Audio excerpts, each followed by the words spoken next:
And that nigga did it how I always wanted to do it, and I'll never be able to do it like that.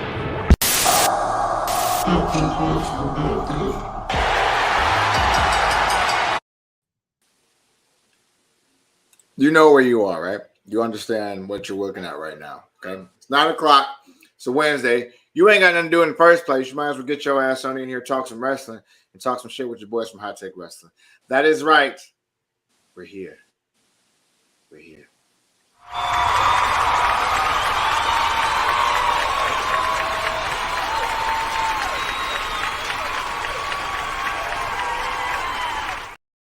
Ladies and gentlemen, I am Joe Freeland, a.k.a. I am the champ, a.k.a. welcome to the episode of Hot Take Wrestling, a.k.a. Mr. Imaginary Soapbox, a.k.a. why would you say that? That's me, ladies and gentlemen. I am not high right now. I will be when this edible kicks in the next 45 minutes. Yes, I do strongly indulge in the natural element. No one judge me. Next person I'm going to introduce is a man that wears a Salmon shirt and is very familiar with all kinds of whiskeys and all types of things. His life is better than yours, and he knows it.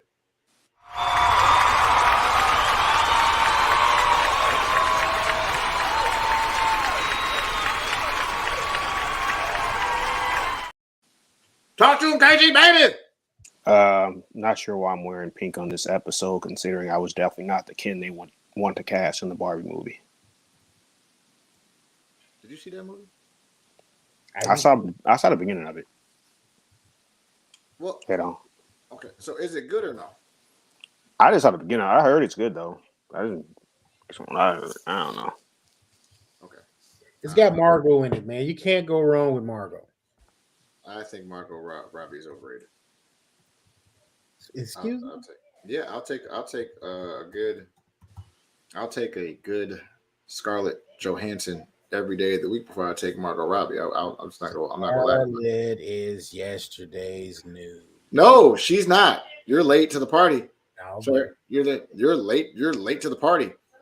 Margot Robbie is pretty fire. And you need to acknowledge that, and I'm not going to introduce you until you acknowledge it. I said Margot was at fire. What are you talking about? I'm sorry. Scarlett Johansson. That edible already. Yep, I was wrong. No, I was wrong. Scarlett Johansson. Right. You were right. No. Okay, you know what? Fine. Right. All right, well, you know what? You don't get... kicking in already. You don't get an epic intro. Boom.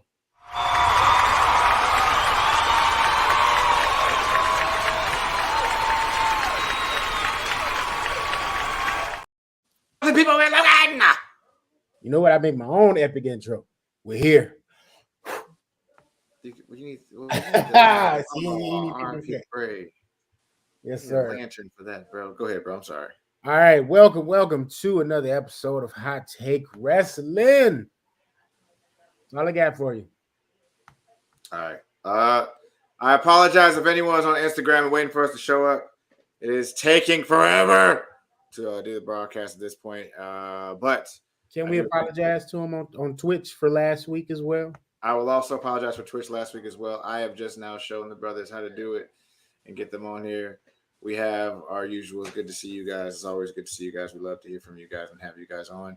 Appreciate you guys immensely for holding it down for me while I was on the rehearsal. Shout out to No Chill with Phil. Thank you for all his contributions. I really appreciate you guys doing so well. Now, what we are doing tonight, gentlemen, is going to be segmented and will be led properly by such great things. For example, our one and only the other KG is going to be involved in such things, and it's going to be beautiful. Big bro, don't say a word. I have to introduce you. This is now going to be a weekly recap.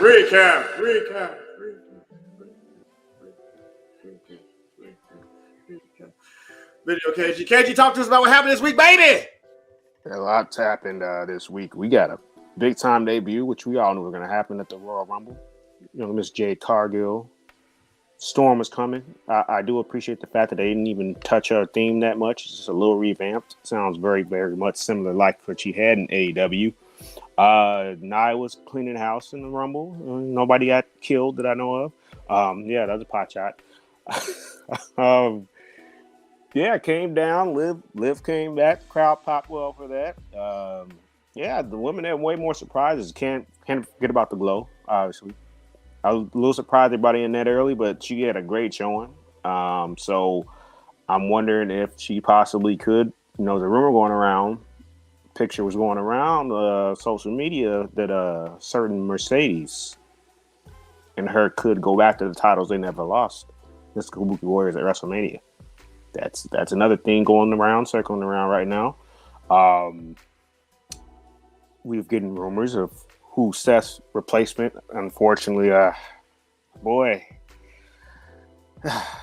Punk of Chicago. Yeah, he tore his triceps in the Rumble. That sucked. Drew McIntyre is the best version we've gotten of him probably ever. So it's a shame that he's probably going to be somewhere in the mid card. I don't know what they're going to do with him for Mania. Could always do a triple threat. But the rumor is Gunther is in line to face Seth now. So that's a big thing going around. I'd be excited for that. I don't think any of us been crazy about the double champion thing, but I would not be mad if Gunther walks away with both, only because they really don't have anyone lined up, and you don't want to hurt his momentum too much going into Mania. But at the same time, Elimination Chamber is in Australia, so that's a thing that they have to plan for that. So maybe you get something where Gunther's protected. Because if he loses in the chamber, he could start the chamber and be in the last final two, basically. Also, in the men's rumble, seeds are planted clearly.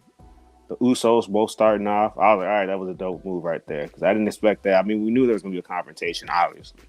That was bound to happen. The Tribal Chief retained. I didn't get a chance to put my prediction in there. I was MIA last Wednesday, so sorry about that, Hot Take fans. I was definitely picking Roman. It's sometimes when it's the obvious isn't going to happen. I mean, when they go the obvious route, sometimes it's the okay route to go. Because I know Logan wanted a potential Cody and Randy feud. I think we could still get there because Mr. Rhodes back-to-back won that Rumble. So we know he's going after Roman's title. And they could do that segment with Seth on Monday, which was interesting. But I think that was more so a thing for Seth. Because he knew he lost 3 times to Cody clean. Yep. So in that aspect, he kind of has to throw his name in the hat. Yeah, come after my title. He still has something to prove, which makes sense. We got Logan Paul retaining. I think everybody saw that coming. They weren't going to take that title off him right now. So nothing wrong with that. It still is a crime that KO has not won a singles championship in 7 years. Which is ironically the last title he won was the U.S. Championship when he was shooting AJ. I'm thinking we got a lot to look forward to. We got Swerve. They just announced that tonight. Him and Hangman, because Hangman called him out, said, "You never beat me by yourself." Now they're going one-on-one next week. The winner's going on to face the Noah Joe AEW Revolution. I think it's Swerve's time. Hopefully, fingers crossed. Yeah, I know. I'm not holding my breath. TKO. See what you did there, buddy. So, yeah. Tony Storm still killing it in AEW. Like I said, the only reason I won't give her, in my own mind, gimmick of the year, it started a little too late, but I can still see why she would get that. Deonna Purrazzo, this would be a hell of a match coming up once we get to that. Tag titles, they just announced that it's coming up. Darby and Sting, which is ironically, didn't we say that on Hot Take? They never lost a tag match. Not saying I want them to win. It's just if they're gonna go by a ranking system, this is like a long time coming for them to have a single or a tag team title match. That's insane to me that they've never lost as a tag team. In a team of almost 3 years off and on. Yeah. So certain things are making sense. I don't think they'll win it because then it's like, how do you get the Sting's retirement match? You put the titles on him just to retire in a little bit over a month. I don't think that makes sense. I mean, what else could we say? Was it Nick Nemeth debuted in Impact? Yeah. They're back to being TNA. Sorry. That was pretty awesome. I thought that was pretty awesome. Yeah, because I think he's needed to be revamped for a while because he was hotter than fish grease in 2015, and they dropped or the tail end of 2014 when he started getting white hot in WWE. He was a sole survivor. And granted, we knew that spot was supposed to go to Roman had he not been injured. Yeah. But the point is, Ziggler was super over. Then all of a sudden it just, said, you know what? We're not going to do anything with you anymore. And I could see why somebody who was breaking their neck to make everybody look good too, to hit the point that he became that person they would use when guys came up from NXT, or just whatever they needed him to be, a jack of all trades in a sense. So that's good that he's finally getting a potential chance to be that guy that he could have been in WWE potentially. Not saying necessarily long term, but even to have that opportunity again, that's cool to see, because Ziggler was one of my favorites for a while. Trying to think if I missed anything else. I think that was pretty much it. That was it. Outside of Bailey. I should have, that was my pick. I was 1 for 2 in terms of the Rumble, because we all did Rumble picks. Mm-hmm. And we know who she's going after. And I don't need Hugger Bailey. She can keep this theme, but I'm just hoping she gets a proper babyface run this time around, because she got her legs cut from under her, unfortunately. Wasn't her fault. Glad to see Sami came back. Now, I'm just trying to think what you do with some of these people, because some of these people are just so over. It's just like, what can you possibly do with them at Mania? They could always go, and that's not a bad spot for them in the middle of night 1 or night 2. They could just go Drew and Sami, because I'm thinking they're going to culminate that, because even though they've had matches on Raw, we've seen people feud before on TV and they still do it, and I wouldn't be mad at that, because it gives them both a good enough spot for Mania, because otherwise the only other thing they could do, and I wouldn't be mad at this, so maybe there's no tag titles on the line. We notice how Drew's been doing a lot of Sheamus's moves lately. He's been doing 10 beats of the battering, the airway crash, that aka white noise, right? Maybe we get Sheamus and how serious is Sheamus' injury though? I don't want to speculate and not be up to par. That part I don't know. Because I was saying maybe you get Drew and Sheamus versus KO and Sami. You get a new bar? Yeah, revamped. Okay. What else did I miss? There was a little bit over a week ago. It took them long enough. Pete Dunne's back. That took them a nice little while. Didn't we get Butch for about 2 years? Give or take, because they were to the point where they were heels for about almost a year, and then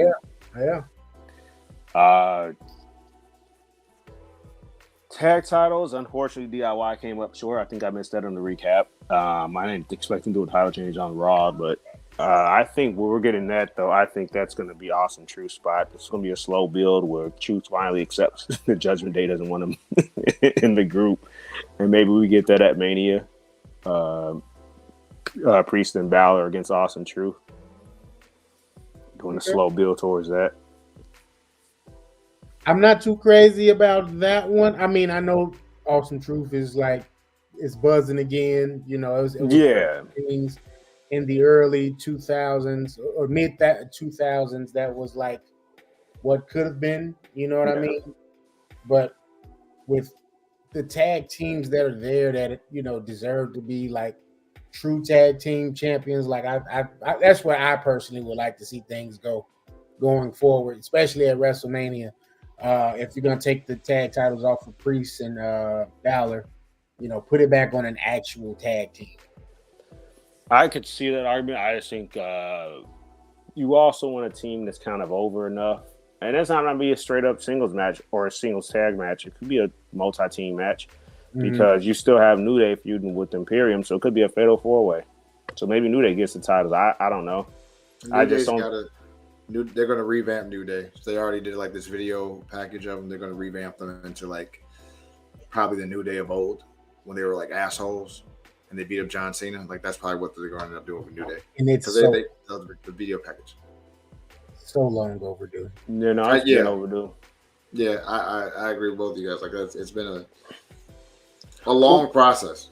Well, because my thing is, if they were never going to, and I hate harping on the past because nothing you could do about it. Just as a fan, from a perspective of they broke the record initially. Eventually, the Usos broke it. But if you think about it, it's insane that neither one of those tag teams ever main evented a pay-per-view.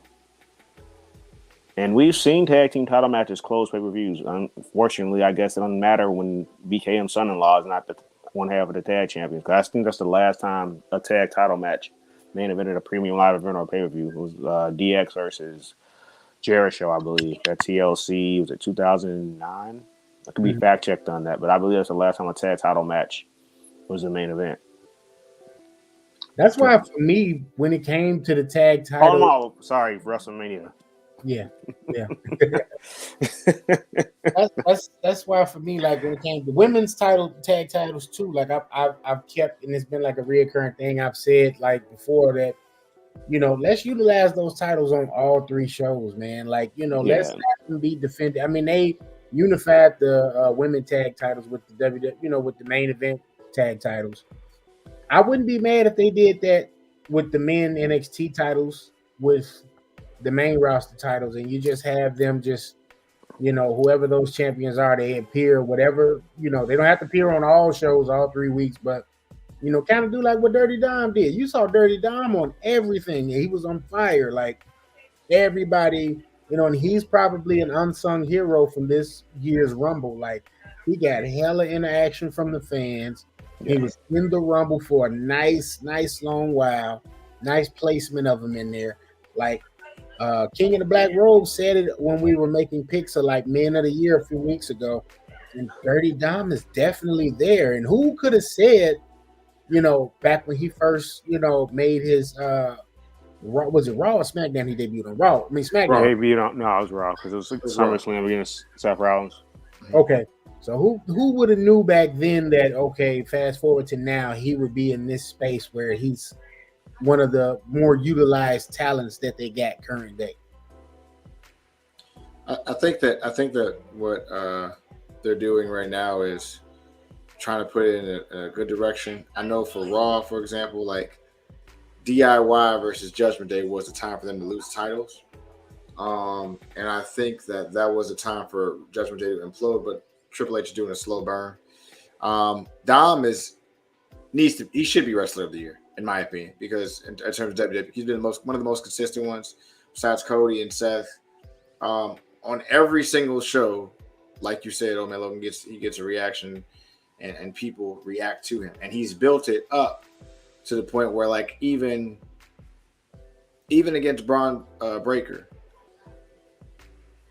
somehow, like Braun Breaker, who was once booed as NXT champion, now coming back, we're like, oh yeah, Braun Breaker, let's go. You know what I'm saying? Like, because of that revamp, because of those things that changed. So I think that he's definitely in the running for that, and I think that's vitally important to have him in the mix of all those things as well. Yeah, it's WWE is in a great space, man, going into WrestleMania. They got it's a good problem. They have all of this vast talent, even with, and this is just me, I could be completely wrong here, but I think the CM Punk tricep thing is a work. I agree. I think it's a complete work.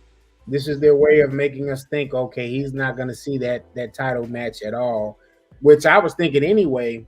Steph's WWE, if he's healthy enough to be at Mania to defend, I was thinking his match was going to have to be a multi-man title defense, because I don't think to this point he's had one.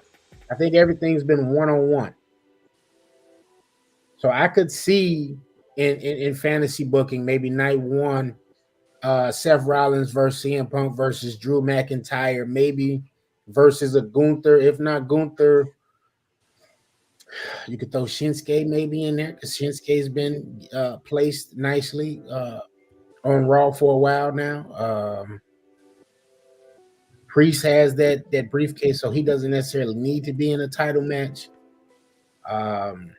Or you could go Sammy. I could see a fatal four-way for the Raw Men's Championship taking place at Mania. Like, that's how good of a problem they have with the talent, which is where you get to a storyline where it's like, because I watched that Rumble and I'm like, I know, these injuries happen on the dime, like on a whim. Like you can't Right. really point out where it happens, but the areas where people were saying, oh, this is where the CM Punk injury happened. Like CM Punk didn't touch that arm at all the entire match. He did I think they said he did like a push up, and he seemed to be fine. But then all of a sudden they were like, "Oh well, I don't know." Now he got to the back. He was like, "I don't know." But and when he did that push up, it looked like it was because normally when you tear your tricep like off the bone, there you can tell because you can't really move that arm in the first place. But right, they say it like rolls up, right? Yeah. So like when back at what we're gonna rewind, I guess when Triple H tore his, it wasn't the same injury, but he tore it on his leg, right? He tore his quad. He tore his quad, and he said it like rolled up. Right. I can't remember if he finished the match or not, but he did. But I don't know. I don't think he took the pinfall because that happened when he was trying to do a pedigree on the announcers commentators table. But he did finish it. I just think I just can't remember who took the pinfall loss. It might have been him or maybe Austin tapped. I can't remember. I remember they both. I remember it was against Jericho and Benoit. So that means either somebody tapped out to the crossface more than likely or the lion tamer. Yeah. But so it couldn't have been him tapping out to the lion tamer. Definitely, we had his own quad. So. Right. I just bring that up because I'm like it was kind of visible. Okay, that like he had like a limp, like you could tell. Versus with CM Punk, like he was off of the screen for a second, but once he was back on screen, he was back on screen. Yeah, when he was off screen for a little bit, like even they had like a little interaction with him and Cody, and Cody's looking at him like, "You good?" I just did a push up. And he's like, "I don't know." You know what I'm saying? Like because once you tear it, like I tore my hamstring, and once you tear it, you feel like the actual like rip. Yeah. But then like the actual like function of the muscle is just vastly different, and it doesn't feel like it just feel like you're on something at that point. So once he tore it, whatever he tore it on, or however he tore it is neither here nor there. Like I don't know what the significance of it all is, but I do think it's a work because why would you have Drew McIntyre on Raw stomp that thing out, and why would you have him do a kayfabe work on his social media? And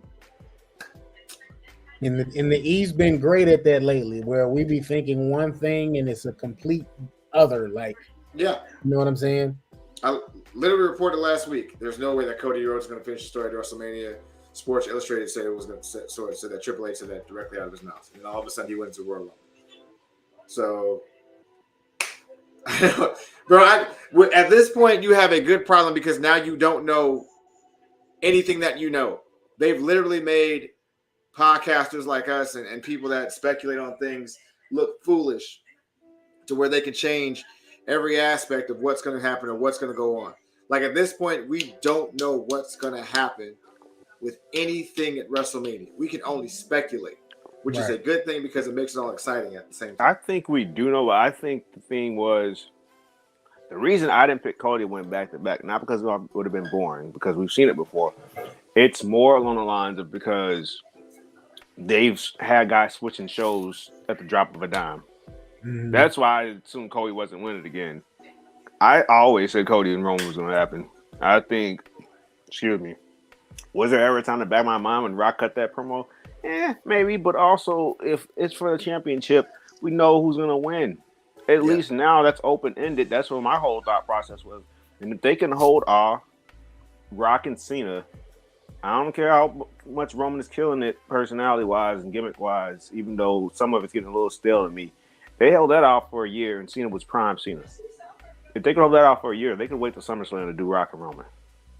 I generally agree with that statement because Rock and Roman doesn't need to happen. Doesn't need to happen at WrestleMania. It doesn't. It's just not necessary. It will be they will be forcing it if it happened right now. Like, and that's the complete opposite of what they need to do because again, it's a good problem. You know what I'm saying? To have all of the talent that you got. Like, I saw a lot of people on the hot take page that were kind of bashing the men's rumble, saying it wasn't any surprises. And I'm like, dude, look at all the talent you have, like, and you still missed some people. Like, go ahead, Logan. Gable wasn't in it. Like Chad was on fire earlier, not just too long ago, maybe last quarter. That match he had against Gunther, yeah, that put him on a lot of people's radar that wasn't paying attention prior. Like, those two were like glaringly, you know what I mean? Like, why aren't they in it? And it's like, yo, we don't need to see all these old people. Like, I like the idea of Jordan Grace popping up, you know what I mean, in the women rumble. Like, that was something. It was like, yeah, that's how we do that. That's how we make women wrestling across the board important. She's it wasn't like it was just a random TNA women's roster member. This was their champion, and they gave her a sizable amount of time in the Rumble. Now they was petty; they didn't let her get no eliminations, but at least we got to see Jordan Grace in there with a Bianca for a second, in there with a Bayley for a second, with a Becky, with a Jade. You know what I'm saying? Yeah, I think the complaint stems from the fact that, like, for example, isn't Josh Alexander their world champion, or is Moose right now? It's Moose. Moose. Okay. But even so, like, he took the title out of Josh Alexander, or am I wrong on that part? Josh Alexander lost it a while ago. He had an injury. No, he Okay. didn't. He didn't lose it. He beat the dude from Motor City Machine Guns. Okay. Alex Shelley? Yeah. He was the Okay. champion, I think. And if I'm wrong, someone tell me in the comments that I'm wrong. No, I was just getting from a standpoint that maybe I think the aspect was like, why aren't we getting a Moose or something like that? I still see what Logan is saying, but we did get Andrade. So that was not a guarantee. I mean, that was a nice surprise. I'm going to say something that it's going to be really messed up to say. Jordan Grace was a part of the Four Horsewomen in 2020 that was either competitive or as good as the whole Four Horsewomen in WWE. The Four Horsewomen in TNA were Taya Valkyrie, Tessa Blanchard, Jordan Grace, Deonna Purrazzo, and they were just as good as Sasha Banks, Charlotte, Becky Lynch, and Bayley. And there's no other way you can convince, because if you watch TNA television as much as you watch WWE television, or if you only watch it sparingly, whatever, you would see that those girls were just as good. I'm not going to disagree with that, but I will say also, how much is WWE holding people back? Like, look at Bryan Danielson's matches in AEW. Are they letting them wrestle the style that they're allowed to wrestle in TNA too, though? I'll give you that, because Jordan Grace looked like she looked like she was at another gear in that match at Royal Rumble. And I think that's one of the reasons why the women's Royal Rumble was so good. She literally looked like she was going 120 to 140 in control. A controlled 120, 140. You know what I mean? So, yeah. So the thing I'm saying is, I'll co-sign that, but I think more in line of two, though, when they gave her that chance, I don't think they were micromanaging her, but I'm seeing back then, VKM and his whole band of goons were still heavily involved with creative 4 years ago. Yeah. So I don't necessarily think we were seeing with the handcuffs off. I don't think we saw the Four Horsemen with WWE ever with their handcuffs off. The closest we probably saw was that last women's standing match at Evolution with Charlotte and Becky, because they gave them 30 minutes to cook. I agree. And then obviously, but that wasn't him. And then, Bayley and Sasha's whole series of matches down in NXT, but that you can't say that either, though, because that was Trips. Vince had no imprint on that. So not 9 years ago, I guess. Yeah, that's insane. I agree. I think the narrative of how they created this whole aspect of how it was set up is like, with Jordan Grace being there now, it shows that there's a possible forbidden door. It shows there's a possible thing that Triple H doesn't believe in the forbidden door in the first place. Yeah. But what I really enjoyed about the whole, for example, the women's Royal Rumble, it to me is better than the men's Royal Rumble, and it's simply put because not the surprises, not the actual the crossover with TNA. It was more so based off the fact that the only thing we have to complain about with the women's Royal Rumble is that number 30 was It was Liv Morgan. Oh, that was a complaint, though. Yeah, and that really is. Yeah, and I agree. That's really not a complaint. That's the low point of some people's aspect of the women's Royal Rumble, which honestly is kind of just like, come on, bro. Like They're grasping at straws with me from a standpoint that Liv is a former women's champion, Yep. former tag team champion. Yep. She gets a great reaction most of the time she goes out there. Yeah. She's probably one of the most improved wrestlers they have on the roster, man or woman, over the last 2 or 3 years. Yep. And also, you didn't want to put Jade in that spot because if Jade wasn't going to win, you at least give her enough time in there where she has interactions with wrestlers like a Nia Jax, like a Becky Lynch, like the standoff she had with Bianca Belair. You're not going to have time to do all that. She comes in at 30. Mm-hmm. I'm going to do something that's going to make Kenny G007, which I like the name of today, by the way, make him happy. It is reported that one Nia Jax got a little too rough with Ivy Nile. So I'm going to try to keep us on a positive note. What's up, man? Yep. said that she was a little too rough, little too handle her a little too, a little small thing like threw her a little too hard. You could actually see it in the Rumble. My thing is that Ivy Nile is complaining. Apparently, it was some executives in the back saying she's a little too rough with one Ivy Nile. If I really go back and look at that match and watch it, I think it was just Nia being Nia, and I mean that like it was. Way. Yeah, it was, and they just didn't want her to get to injure anybody. That's all. Yeah. Uno momento, just to make sure we're fact checking ourselves. So Moose actually defeated Alex Shelley via pinfall for the TNT World Heavyweight. Shelley, not Riley. Sorry, Shelley. Thank you. Yep. Yeah. I didn't hear you say I'll try. I forgot about him too, though. That does sound like I'm not gonna crap on you picking or anybody picking the women's Royal Rumble to be a better showing. There were some missteps for me in certain parts, like some of them. You could tell, Naomi was trying to get back used to the WWE style in a couple of those, the what do you call it? Like close-ups, you know what I mean? And you could kind of see her calling some of her stuff just to kind of, critique just a small bit. But you saw all of them kind of doing it. I did love the fact that they all were trying to make sure that they were as careful as possible with each other. And you know what I mean? That they didn't have no rowdiness, which is probably why the Nia thing got singled out, because it's like, all right, everybody else is out here. We're doing spots that could potentially end in an injury, and we doing the utmost to make sure it don't happen. So we, they were just trying to keep it across the board, evenly killed. So I thought that was cool. But I thought that was also how you had the balance between the men's Rumble and the women's Rumble. It's like, all right, how do you make one stand out from the other? The beginning, the women's Rumble was the first Rumble we saw. So that one needs to be memorable. How can you make that memorable? You got to have the special guest appearances in that one. That's the very first Rumble to start off the show. You need all the, the hocus pocus in that particular Rumble. Yeah. That's how we end up with the Jordan Grace. That's how we end up, with Jade making her first appearance. But fast forward to the men's Rumble. A lot of people are saying Braun was the Brock replacement, and I don't think that is true. I think Andrade was the Brock replacement.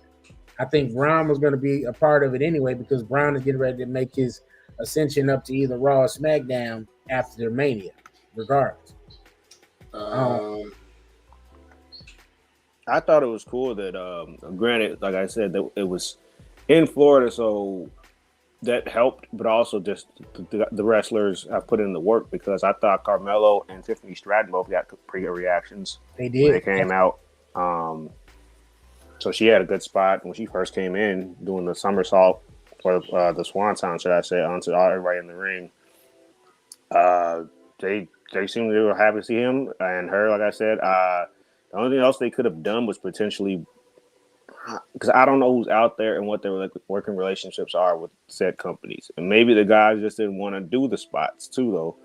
In the Rumble, get one of those spots from another wrestler that they know, because sometimes it seems like the guys. They don't spotlight them a lot when you get these guest appearances. If that makes sense, I feel like the women have been spotlighted better when they come in. as outside talents, and it could not even be on Trips in them. Maybe Moose or maybe somebody in TNA said no, or maybe they're not, having a relationship with some of the Mexican promotions, for example, because we know they don't have a relationship with the Japan promotions. That maybe the women, because Stardom is a women's company, I believe, right? Yeah. So I'm saying maybe they might be okay with them, but I mean, it's just who you really gonna get. It would have been nice to see some other people in there, but I think their hands are tight. And like Logan was getting to, I don't want to see all these dudes that probably should not be in there if they're at that age. There's not a lot of people available. Yeah. Who are still sort of free agents where you could use them in that spot. Mm-hmm. Because RVD is still occasionally popping up in AEW, but I don't know what his situation is. It would have been cool to see an RVD in a Rumble. Yeah, I think that. Yeah, I agree with that. I think that like for like Moose, Alex Shelley, especially Alex Shelley, who's been in the game for a while, is great. But like national fame is Moose, Josh Alexander. You got Will Ospreay there, which if Will Ospreay would have showed up in WWE at the Rumble, all hell would have broke loose. Like it'd have been the end of anything. My thing is with the aspect of the men's Royal Rumble itself and how it's set up and how they had it going or whatever. You made Braun look strong, which was great. Yeah. You actually did something where you made Dom look pretty cool too. Mm-hmm. Chad Gable has been one of your biggest attractions in your mid-card area, and he deserves to be able to be in that space. Since WrestleMania, he's literally been one of your most consistent, most over mid-carders. He has memorable moments since WrestleMania, since American Alpha. Yes, the finisher he did on Braun Strowman, his matches with Gunther, most of his tag matches against anybody he's been with, he's the standout. And he's not getting pushed, which is a problem. I will say too, though. Oh, I'm sorry. I just was gonna say, if it was one person on the men's side that we could have had outside of Andrade, because again, I double down on it. I think it's just too much talent there on NXT and on SmackDown and Raw to have outsiders on the men's side. Yeah. But if you were gonna do maybe an outside guy, his name isn't gonna ring bells like that with casual fans. But his missus was there. Why not have Jonathan Gresham pop up? I would have made that route. You know what I mean? AEW, I don't think any of those would have been likely. Not to say that, it couldn't have happened, because you got a lot of those guys getting ready, contracts to expire. And there's got to be some kind of inner working there between the two companies, because like KG pointed out, with Jade's entrance music, it's minor tweaks. It's basically the same thing. Cody came over, same thing. When Punk was over in AEW, it was minor tweaks. It wasn't as polished as the WWE version, but basically same thing with his thing. Yeah, I probably would have went Jonathan Gresham if I just had to have somebody outside of WWE appear in the men's Rumble. Yeah, Edge's theme too. Yeah. But I would say the only reason we knew Ospreay wanted to get Ospreay because he officially, I think, signed with AEW. I still see what Joe was saying. Had he not signed, that would have been dope. Yeah. I think people were a little salty because the Salt of the Earth didn't show up, because everybody thought he was out the door. I was one of those people. No, I did, bro. I legit. Me too, bro. So I heard it's just he's actually injured. That's why they took him off TV. Yeah. So that's the report going around. That's not that. Monday Night Raw after WrestleMania. No. And by the way, Triple H, if you are like happening to watch this podcast, I don't know, randomly, get rid of your musical production team and go find the CFOs, because the music that you have for some of these new and up-and-coming Alex are terrible. They were made with a Casio keyboard and a drum machine. I don't approve. It's trash. The CFOs gave us do do do do do do do do do. Boom. They gave us that. Okay. All right. CFOs gave us some of the dopest entrance music where you knew what was what. Find Josiah Williams. Find the CFOs. Get your music back, Trips. You got all the rest of your kids back. Get your musical kids back too, Trips. You know what they could have did though? You know why some people might be upset too? If they didn't use him on commentary, that would have been a nice surprise, Pat McAfee. And actually used him in the Rumble. Like for maybe 3-4 minutes, because you know he's not gonna risk even though he's just, got his podcast thing and everything going on. Or speaking to somebody else that commentates, I don't know what's going on with him. I don't know if he's under the weather or he had to go. They could have used Wade Barrett as a surprise entrance. I took that. He's early 40s at most right now? I mean, I know he's done as a wrestler, like, full anything in terms of, actively performing, but I wouldn't have been mad if Wade popped in the Rumble. Is he still? I mean, I don't think they let Wade go. Shout out to King Cayman. He just commented. Kevin Patrick, they let him go last week. I wasn't surprised about that at all. Actually, you know what? I was kind of surprised about that because what's my man's? They put him in the back. That was Saxton. Yeah. Yeah, man. It's about that time, man. Going on. No. Yeah. It's about that time, I disagree. I vehemently disagree. Kevin Patrick would put dead air in epic moments. He just wasn't ready for the big time. Like you got Pat McAfee and Michael Cole on Raw now. That's Monday Night Raw. You know what I'm saying? Like you got Corey Graves and Michael right now on SmackDown. Maybe they're gonna put Wade on SmackDown with Corey, and that'll be solid. That'll be solid for SmackDown. But Kevin Patrick is just certain you can't put them against these people or put them with somebody that's like a super duper vet like a Michael Cole and a Corey and a Wade that's just so oozing charisma on the mic. Yeah, he's gonna sound like dead air. You put anyone else up here, we sound like professionals, but I guarantee you go and you sit in that booth with them, you're gonna sound like dead air too. Until you figure out a way to get to it. Hold on 1 second. Let me tell you who they should call. Call Mauro Ranallo. Get Mr. Mamma Mia back. Okay? I'm saying this in the best ASMR voice that I possibly can, calmly, because you need him back. Okay? Not a lot of times you get a commentator that will actually have his own chant. Mamma Mia was an actual chant. Okay. See, but they were taking Corey Graves' side of him. It was not a good situation for him because I don't know if he didn't realize what's a work and what's not.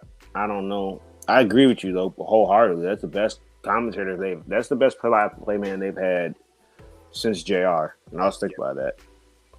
Yeah. Or I said since Joey Styles, because Joey Styles was there too. Yeah, in between that time. See, if TK was on his business, that's who he should have been given a call, Mauro. But I think JBL gave Mauro a bad taste of the business. Like I think JBL was such a goddamn bully that it was just like, well, I want to go back somewhere else. Dinosaur, and he was a VKM transplant. Like, let's just call it what it was. Like, that's why. And not to say JBL wasn't good in commentary, but Vince is a bully, and Vince is gonna have bullies with him. Like, so yeah, KG does a better JBL than JBL does. Like he's like, if we give KG a couple whiskeys right now and tell him to do freaking JBL, he'll do way better than he'll do. Look at him, Michael. Like he'll do all that. Like JBL was an okay commentator. He was okay at best. Okay, he's not. These guys that you have on here, Corey Graves, good, keep him, great. Wade Barrett, good, keep him. The guy at NXT, good. Do not move him from NXT. You keep him right there where he is with him and Booker. They make magic.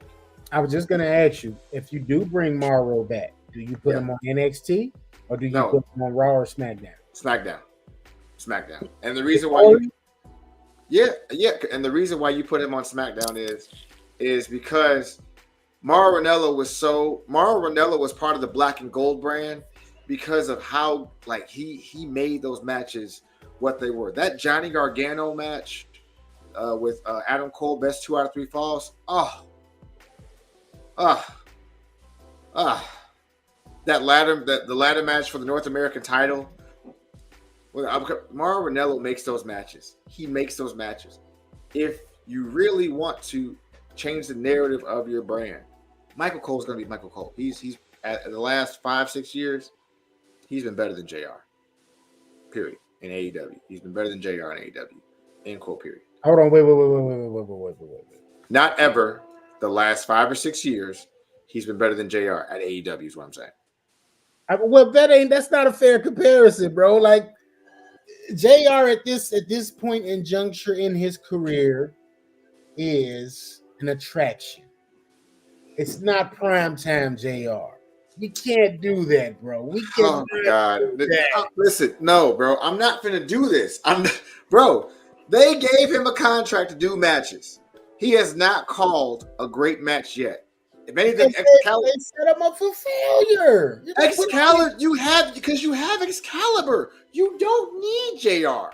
You have Taz, Excalibur, and Tony Schiavone.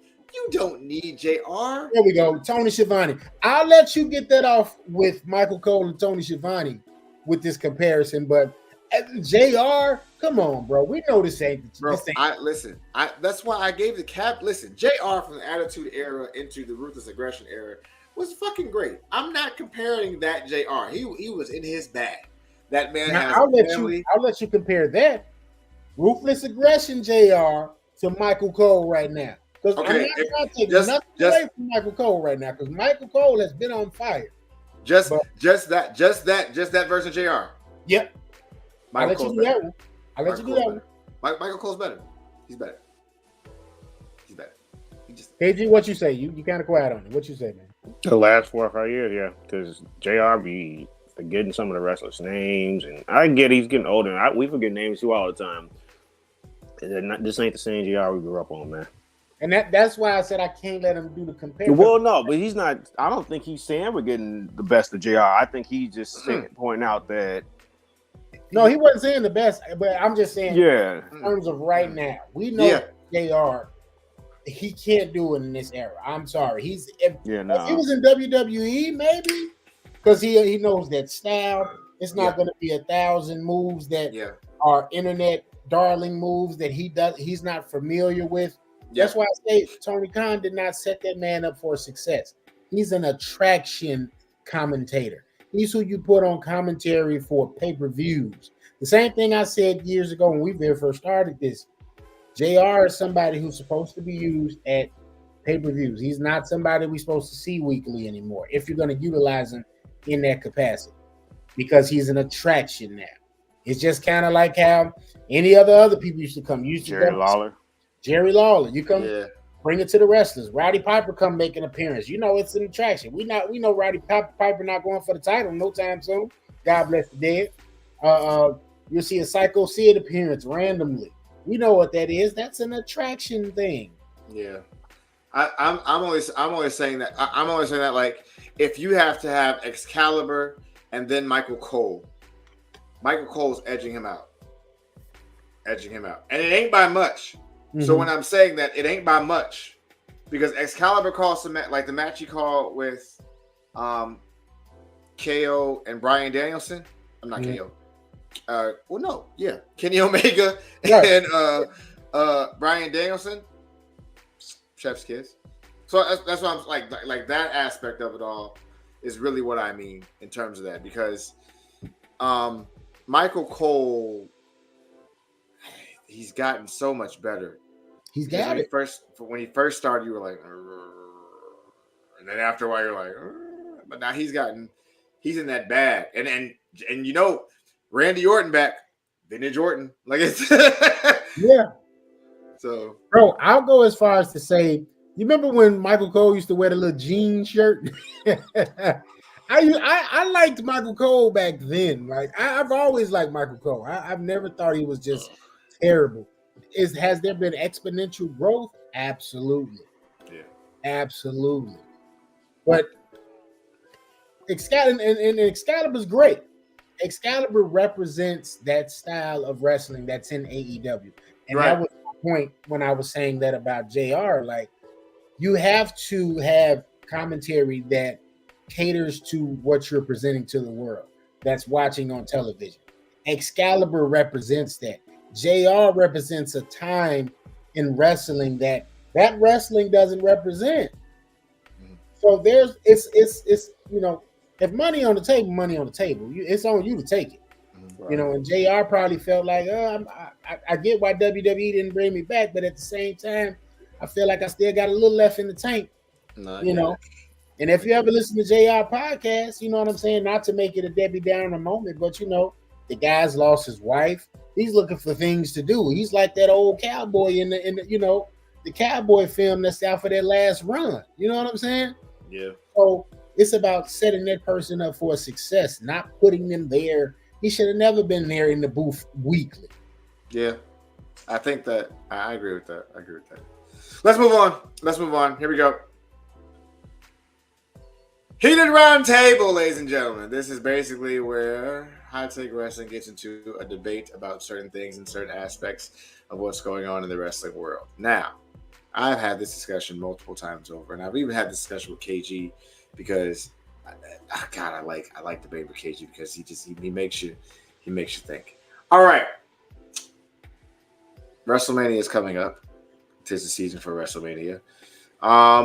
Do we think that if Roman Reigns loses his title, he is gone for good?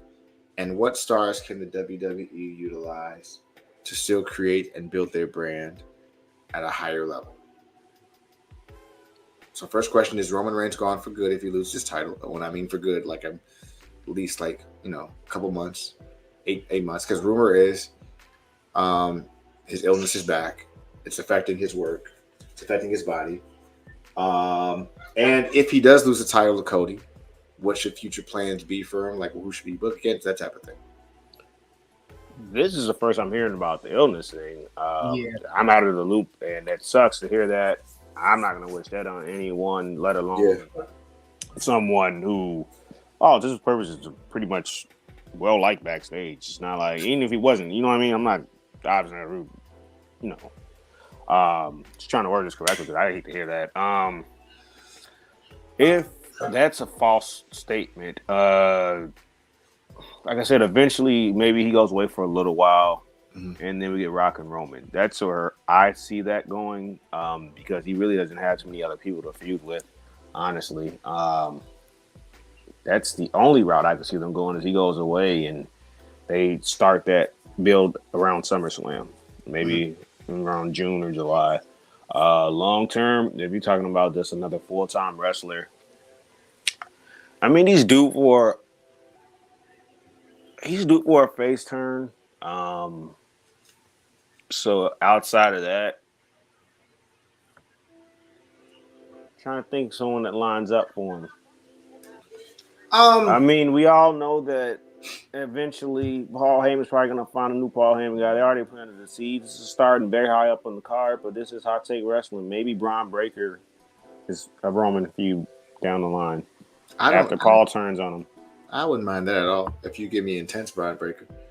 I think the WWE's in good hands without Roman, and I mean that with the utmost respect. Because now Triple H gets to do this. All right. Nothing that Vince created is still here. Everything that I have is mine to go with. Like, and if I'm him, I'm creating. I don't want to redo the black and gold brand. I want to create something of my own narrative, of my own fruition. I do think that if Cody becomes champion, Damian Priest is going to cash in on him. And if he cashes in on Cody, we might end up getting heel Cody, which is actually way better than face Cody. if that's the case, and what happens from here, I think what happens after this WrestleMania is going to change the spectrum of everything. Like, for example, I don't know if you guys watched NXT. I think Trick Williams realized that Ilya Dragunov did something that he wasn't supposed to do. I think that Tiffany Stratton is going to be moved up to Raw. I think that if they decide to do anything with the tag team titles, that they're going to put it on a legitimate tag team, and then they have to unify them and create one tag team title that can go from place to place to place. So NXT, Raw, SmackDown, whatever they're going to do. I also think that the women's division is going to be so deep now that you're going to have issues where that mid-card title NXT is going to be a big deal. Huge deal for the women's division. But I think that if Roman leaves, he shouldn't turn face because we've done that. But whatever happens after that is going to be good. I don't think that WWE will fall off in the least bit because once Trips is in charge of creative and he's having an aspect with his ear to the actual streets about what wrestling is right now and how his house is going, it'll be fine. It'll be all right. It'll be good. Well, he not to be the face that caters to the crowd. It could be a Kevin Owens thing in terms of his personality. Kevin Owens has not really changed who he is. If you think about it, he just doesn't take shots at the fans. No. Like he did as a heel. If you think about it, you don't ever see Kevin Owens saying, hey, Cincinnati or whatever, yada, yada. You want to see that he doesn't do any of that stuff. Yeah. LA Knight with his catchphrase he does, but like he's not out there being the lame go sucker and succotash, and they've never had him do any of that. I don't need to see him go anywhere near to where he was before, but I do think he kind of due for a face turn after all this. Yeah, I don't want him to go back to the chest protector role. That's right. No, exactly. The vest is coming. No, I'm just No, chest protector Roman is so. Chest protector Roman is only time chest protector Roman was amazing was against Braun Strowman, and that was it. No. Yes. Braun Strowman and Bobby Lashley. I'm not giving you that. Braun Strowman. Hey, I'm not gonna be hating on the Bobby and the Roman feud, man. That was cool. I'm not hating on it, bro. It wasn't a lasting. It existed. It happened. It wasn't a moment in time. It happened before he was the Almighty. That was the problem. That was the other thing with the Men's Rumble too. Like they were building storylines with the Rumble. Like you got the thing with Bobby Lashley and the Street Profits versus AOP and what's his name? Damn. Karrion Kross. Final Chapter and the Pride. I hate that name. Just put me on the record. Trips. Eyes on me. What? The Pride. That's their name. The Pride. That name sucks. No, they're called the Final Testament. No. The Final Testament. I'm sorry. You're right. The Final Testament versus the Pride. Excuse me. Thank you, KG. Oh wait, who's? They're called the what? The Pride. Bobby Lashley and the Street Profits. Why weren't they just named Hurt Business 2.0? Beyond me. What is or the Almighty Profits? They never. They could have just kept them as Hurt Business because if you remember, we all remember when DX, when Shawn left, they got revamped. They didn't say DX 2.0; they were just still DX. I'm just saying 2.0, just saying to be this is the second iteration, but no. No. I think they could have just been. I hear what you're saying. I'm saying they could have just did Hurt Business. Yeah, it should have just been Hurt Business. Like why it had to be rebranded beyond me. That name sucks, Trips. I'm sorry. This is one of the first strikes I have against you, brother, since you've been just fully. It could have been Almighty Profits. Almighty Profits. Boom. The Almighty Business. At this point, it's a bad name. It's a bad. I mean, they could always revamp them. We've seen that before because even though it was because of X-rated reasons. You remember what Paige and ironically Paige and Becky and Charlotte are called. What were they? Submission sorority. Submission sorority. I forgot about that. Also, speaking of the Profits, did y'all know that they only kept it for a cup of coffee? But did you know that was Naomi, Tasha, and Tamina's theme, the Street Profits? Just without words. When they were Unity or whatever. Yeah. I didn't know. Yeah, without the words. That's what I'm telling him. Bring back Josiah Williams and CFOs. You need it. You need it. You need it, and you know Josiah can spit over people's instrumentals. You wouldn't even think that rap goes on. Yeah, he came out with Adam Coulter in his rap. Yeah, yeah. You need that man back, and don't be too proud. And you still call him. You might as well call Josiah. Hey, bro, slide on me. And you know who else you know who else need to call? Top Dollar. Top Dollar made Jimmy Uso's song. But then they made Jimmy Uso go back in the studio and do everything that Top Dollar did for his song. So honestly, it was produced by Top Dollar, but they're like, no, we can't give him the credit. He's like, he's like, I didn't even want the credit for it. I just want y'all to put my name on it, and y'all can have it for free. Mm-hmm. Top Dollar, CFOs, Josiah Williams, get that stuff going. You'll be all right, Trips, because these themes are terrible. They're terrible. Well, Top got to stop trying to wrestle first, and then he could just focus on them. No, bro, he was going through a lot during that time. He lost a lot of weight with himself, and then there was like a lot going on, a turmoil in the back. Even a lot of people are going through, like, this is the time when people are like exposing themselves with the WWE experience. Matt Riddle was on a podcast. It was like, I knew I was getting released. I knew it was going to happen. He's like, I was just wondering when they were going to figure out when they were going to release me, because I knew I was due for getting released. And they just kept keeping me, and that would surprise me. Top Dollar has said so much about how they were supposed to give these guys 15 to 20-minute moments that turned to 2 and 5. How when they moved up, they're supposed to move up Swerve and do a whole bunch of other stuff and everything else, and he found he had diabetes, and they cut a lot of stuff and a whole bunch of things, bro. So yeah. As a brother that battles with with diabetes, I get that. That's why I've been trying to do what I can to get myself together. You know what I mean, my health wise. But you ain't gonna see me trying to jump on no top ropes no time soon neither. You know what I mean? He was struggling, bro. He's going through a lot.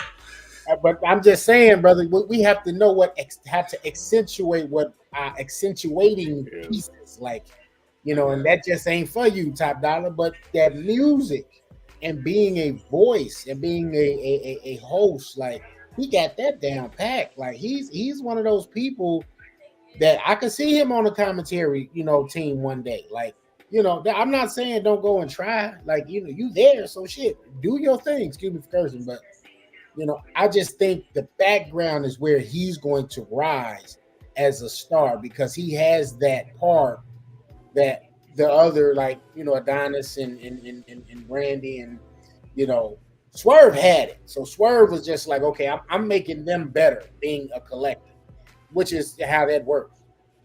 But I digress, man. Let me talk about Big Roman leaving right quick before we leave that topic. I don't think it'll be forever. I do think Roman. I also don't think Roman will be full time no more after this either. And you really can't ask a man to be full time after being champion for three years. Well, to me, he ain't really been full time in 2 years though. Year and a half. Well, he started this. He has sat under the tree of Brock Lesnar since he's been champion these last 2 years. I'll give you that. That. I see what you're saying. Though. He ain't going back to being full time though. Yeah. No. That's over. Roman is going to be an attraction.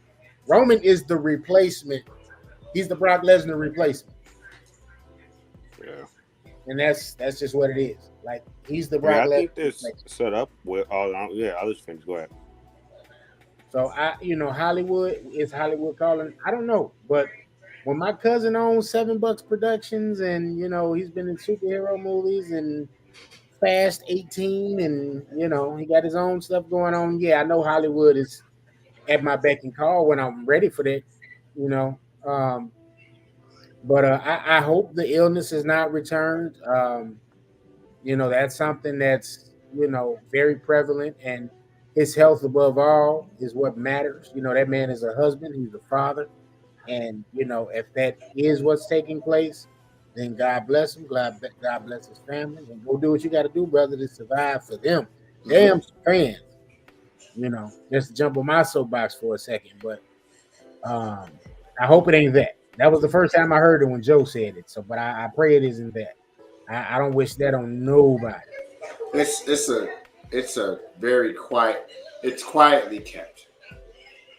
So it's not even one of those things where he's saying it or anybody else saying it. It's more so people looking at, literally looking at him and how his body has changed from when he came back to where it is now, and his face 3 years later. No, so in terms of, are they have people who could potentially replace Roman? Yes. Because the thing is, in terms of, a lot of people don't know this. I don't know if that ended up averaging out towards the end of their career, but everyone, they make the GOAT argument for Cena, yada yada. Okay. I even argued for him only because of his longevity and what he did with the Make-A-Wish Foundation, for one. But for the wrestling business, they were, I don't know how fashionable it was, they said WWE's made more money when Randy Orton's been champion. Yeah, I can believe I don't know if that's true or not. I really don't. But I can believe it, because that was it's hard to say who could replace who. Obviously, they're closer than anybody in terms of, being interchangeable than anybody being interchangeable with Roman. They really don't have a single person, probably, as far as I would know. But I also have to look into that to be factual about that in terms of what he means for the company in terms of being a draw. But in terms of who can slide in and be the top heel of the company, they have one person arguably already ready. They probably have the most complete wrestler in either WWE or AEW right now, Gunther. Yeah. Maybe Bryan Danielson. But, I mean, it's more than just wrestling, but because he's actually, I think he's doing pretty good on the mic right now. Gunther. He's actually, I never really looked at him as a talker. Nope. It's surprising because he's actually, you would think that he would, that would be oh, he can wrestle, but he's struggling. No, he can do both. Yeah. He can do both. And he's getting better and better each time he gets on the mic. I am concerned with the heels that are in WWE right now because there's few and far between. You take out Gunther and Imperium, Judgment Day. You don't got no. Well, now, Yeah, no, I mean, it had something just happen spur of the moment, but I mean, it's been a slow build, is what I'm saying with the Drew thing. Yeah. I think you kind of got to put him in that conversation as well. Yeah. They don't have a lot of great ones. No, I'll give you that. Yeah. No, there's the babyface pool is a lot deeper. If that makes sense, because you got Jay, Cody, Punk, Sammy, KO. Yeah. Jimmy's been killing it though. Man, this man's hilarious. He ain't even supposed to be being funny, but Jimmy in the Royal Rumble is one of the most underrated things that no one is talking about. Jimmy in that Royal Rumble literally was and was getting beat up. And at the last 7th time no one shook his hand and he got kicked in the face. He slammed the mat. Jimmy! Bro, he built different. He built different. Can we also don't know? Can we talk about Jimmy and Naomi coming in at number 2? That's funny. Oh, that was cute. It's so cute. So cute. Bring my baby back. It's so cute. Oh my God. Speaking of Bay, Women Crush Wednesday goes to Lisha Maurice. who is a cosplayer, a streamer, and also makes wrestling content as well. This young lady is on TikTok as the above, and she's also on Instagram as well. She is also on Twitch and has a podcast called Let's Talk Real Talk. All right. I strongly suggest you guys go follow that. Again, follow this young lady. She's amazing. She's fantastic. She does a lot of great things. Now, it is time for a segment created by one No Chill with Phil, ladies and gentlemen. And it's called Hot Take After Dark. Yes. Hot Take After Dark, ladies and gentlemen. It's exciting. It's a time where we get to be able to kind of shoot the shit and say some things that maybe are off the cuff. And we have to have these conversations because, wrestling's a serious thing. But then again, no, it's not. Okay? No, it's not. I just want to say one thing. And I'm going to get out the way. And if I'm judged for it, fine. Y'all can judge me. I don't care. I'm all right with being judged at this point for all this stuff. Number one, Nia Jax is fine. That's it. That's all I got. I'm not going to say anything else. She's fine. If you don't think she's good looking, you're a liar. I don't believe anything you say.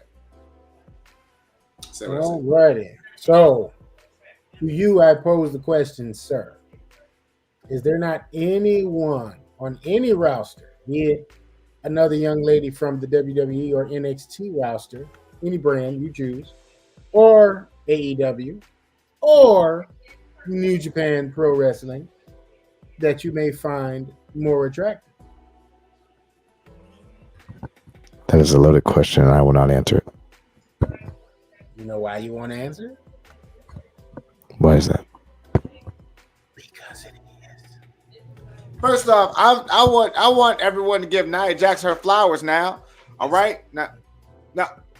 I give her now look, that girl's pretty. She's gorgeous. I never said she wasn't. Yep, she's gorgeous. She's beautiful. Okay. All right. Now I'm sick of y'all saying Nia Jax, she's valid. Yes, she is. But she's also gorgeous. And shouts out to Io Sky because she's gonna lose her title at WrestleMania to Bayley. Very sad. I'm just gonna watch it because they're both gonna be in the ring. It's gonna be awesome. No, I'm not sad. It's actually a good thing. I'm sorry, Io. It's gonna seem like I'm taking a boo-boo on you, and I'm not. Pause. Okay.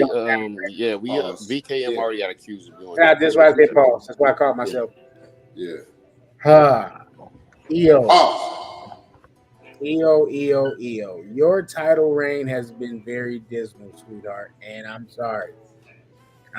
Your NXT run was great. Great matches down there as champion. You was doing your damn thing. But yeah, no. The women's SmackDown title needs a do-over. And if Bayley is the one to be your successor and become new women's champion, they'll put some respect on that title name again. I'm not looking for Bayley to become the hugger again. I'm hoping she'll have a Y2J-esque run where she's neither face nor heel, but somewhere in between, that good old middle space known as a tweener, where she can still get the ding-dong hellos off, but also cater to the fans.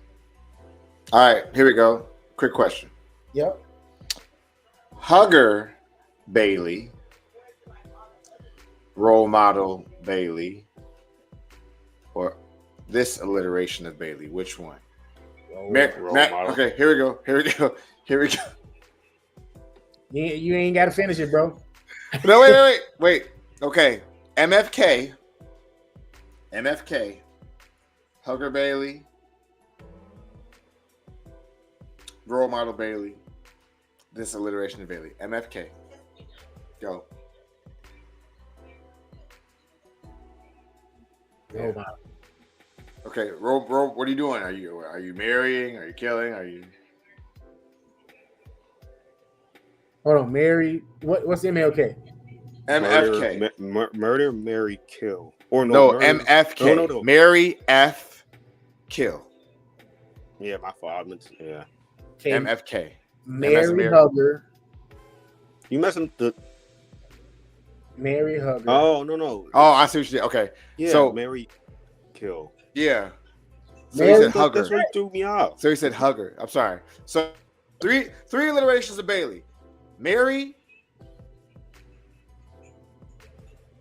Cuck, Kill.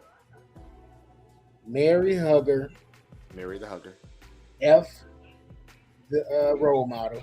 After role model. Yeah, we got the same answer. Kill, current iteration. It's the way you switch the letters. Though I knew you knew because you did it. You did it. Came and he threw me off there for a second. That's Is it FMK? No, but you said two M's. You said two M's. That's why I was like Mary murdered. Yeah, I messed up. You said It's Mary fuck kill, guys. Excuse me. MFK.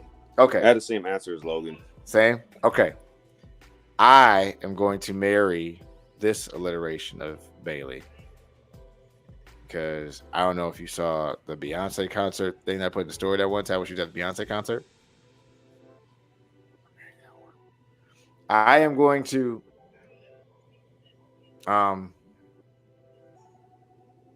F Hugger Bailey. I feel like she's there. And then I'm going to destroy the role model Bailey. Really? Yeah. Yeah. I think that there was a point in time where Hugger Bailey was very huggery.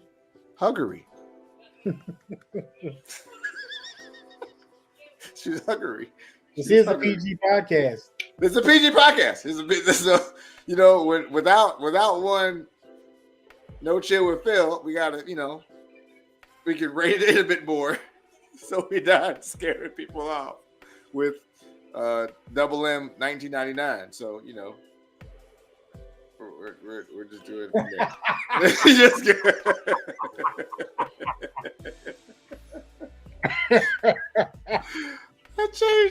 I changed his hashtag from the goodest to NM99. All right, here we go.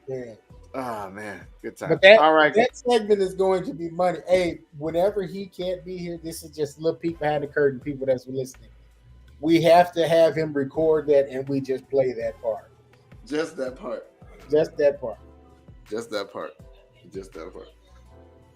All right, guys. If you have a social media, which I all know you do, follow us on TikTok at Hot Take Wrestling, Instagram at Hot Take Wrestling, Twitter at Wrestling Take, Twitch at Hot Take Wrestling Podcast, YouTube at NMG TV Network. These are the contributors to the Hot Take Wrestling Podcast. Myself, Ill Will, Ken Gardner, Old Man Logan, No Chill with Phil. We have been in business for a while now, guys. The next episode is going to have all of us on it again, and you'll get the same thing. You'll get the same segments. You'll get your weekly recap. You'll get your heated roundtable. You will also get your hot takes after dark. You know why? Because segments are here to stay. We do have some guest spots coming up, and those interviews will probably pop up on a Thursday. Nothing in the works as of yet, but they will come up soon. Guys, give me your last thought and your outro, please. I would lay down rose petals and draw a bath at the perfect temperature for Hugger Bailey. That's sweet. Kind of. That's sweet. It's only because I'm not drinking whiskey, I guess. I don't know. I think that was at really, the moment. That was really sweet. No, that was really sweet. Because I feel like there's no real wrong answer to having Bailey in your life. I don't feel like there's a real wrong answer to it. I don't think there's anything. I second that. I mean, like out of all the four horsewomen, Bailey can get it either way. Like there's no. Yep. I have no gripes or complaints, so I second that motion.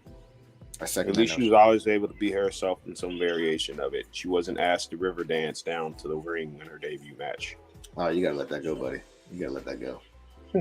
That's the first time I referenced this on this podcast, hasn't it? No, I just made it. I just said it because it was a Becky thing. That's the only reason why. King Cayman. I don't agree with Sasha because her wig was never quite right. Go ahead, Logan. Her wig was not quite right. Her wig wasn't quite. Almost cussed you. It wasn't quite right. Bro. His petty when it comes to Sasha, it is unmatched. It is not, bro. He finds the smallest thing to point out about Sasha. Okay, bro. All right, fine. Here we go. You want me to look an asshole on our podcast? All right, fine. Sasha's wig ain't right, and she got really small, creepy midget hands that just would creep me out. That's me. That's what I said. What? Fine. You want me to be the bad guy? There. Do yourself a favor. Google Mercedes Monet hands, and you'll be like, ew. You'll be like, I'm sorry, guys. I'm sorry. Oh, man, Logan. That made me think about the Burger King commercial. And it makes my hands look even tinier. That's what it looks like, bro. It scares me because she got like stubby, like little nails, and she just. Okay, good. It's some quite attractive young ladies in the world of the WWE. I don't know which one of them are involved, so I won't say any names. But old man Logan says, "Hello, ladies." Hello, ladies. Oh, that was a Val Venus reference. Wow, that's okay. All right, we got to get you out of here. We can't let you do this. Just stay away from all Japanese wrestlers with swords. Yeah. Why do I bother? I don't even know why I bother. Titan tie. I don't even know why I bother at this point. Ladies and gentlemen, again, thank you so much. You guys have had a good night. It's been a really good time. Shouts out to King Cayman. She loves wrestling. Chrissy _Cat16, Retold Richie Mars, Spicy Guac, Jimmy Hart Creates, Aspen in Espanol, 10K.Liel, and also myself. I didn't even and Josh Lifts as well. You guys all hopped on the live. Thank you so much. I appreciate you guys immensely. You guys are the best. You guys are the real heroes. Take care of yourselves. And see you next Wednesday, 9-ish p.m. Be good. Bye. He said 9-ish p.m. Yeah, I was going to say 9 p.m. and like